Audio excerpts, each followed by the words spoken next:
لحظة، حلم بثعبان عادي، بس لما يكون أبيض وأسود بنفس الوقت هنا اللغز بيكبر. مشاعر متضاربة، خوف وأمل.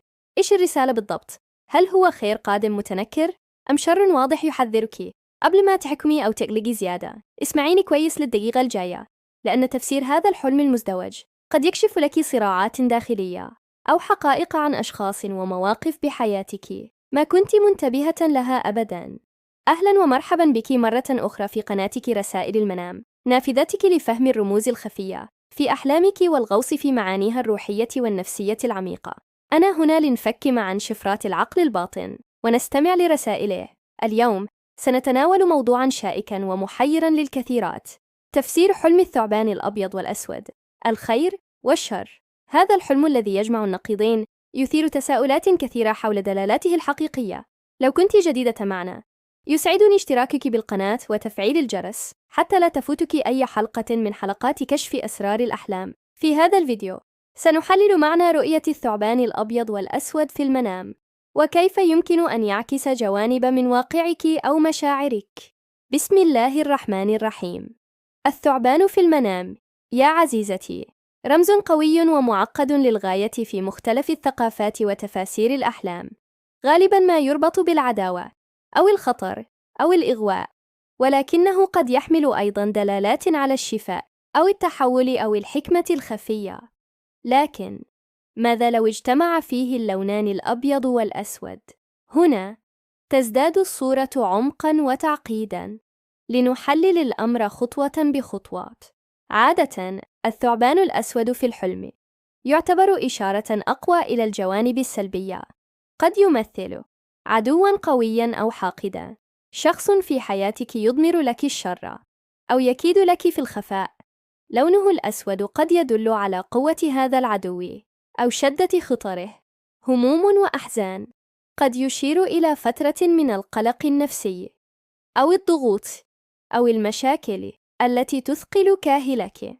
أفكار سلبية أو وساوس، قد يكون انعكاساً لمخاوفك الداخلية أو أفكار مظلمة تسيطر عليك.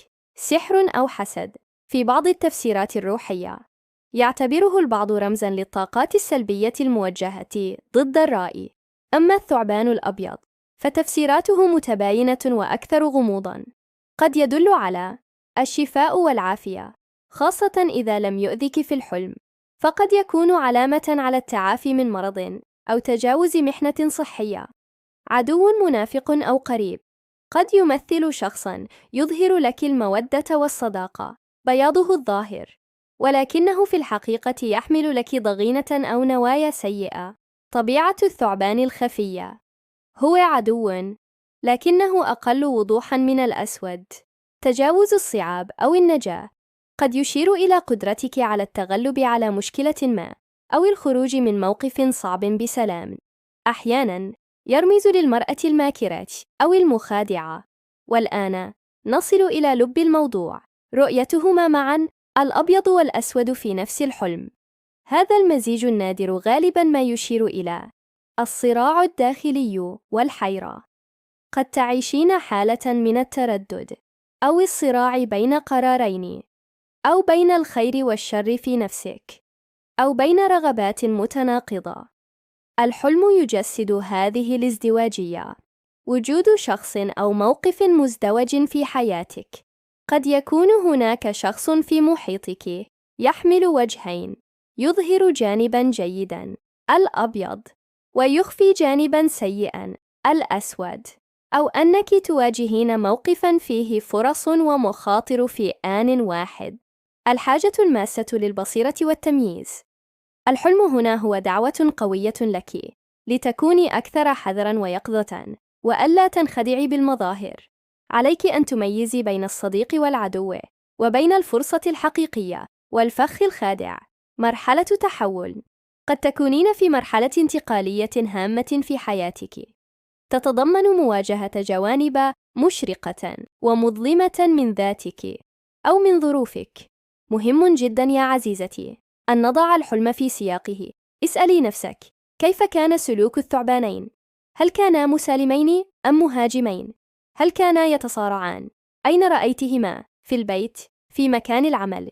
في مكان مجهول. ماذا كان شعورك في الحلم؟ خوف، قلق، فضول، قوة. ما هي ظروفك الحالية في اليقظة؟ هل هناك ما يقلقك أو يحيرك؟ فالحلم يتفاعل مع واقعك ومشاعرك. قد يكون الثعبان الأبيض والأسود تجسيداً لقلقك من اتخاذ قرار هام أو خوفك من خيانة شخص تثقين به. في الختام، رؤية الثعبان الأبيض والأسود معاً هي دعوة للتأمل والحذر والبحث عن الوضوح. لا تستسلمي للخوف فوراً، بل اعتبريها رسالة لتفعيل بصيرتك وتدقيق النظر في علاقاتك وقراراتك. استعيذي بالله من شر ما رأيتِ، وحاولي فهم الرسالة الكامنة لتستفيدي منها في حياتك. أتمنى أن يكون هذا التحليل قد ألقى بعض الضوء على حلمك المحير. شاركينا في التعليقات، هل رأيت هذا الحلم من قبل؟ وكيف كان شعورك وتفسيرك الأولي له؟ ولا تنسي، رسائل المنام دائما هنا لمساعدتك على فك رموز أحلامك.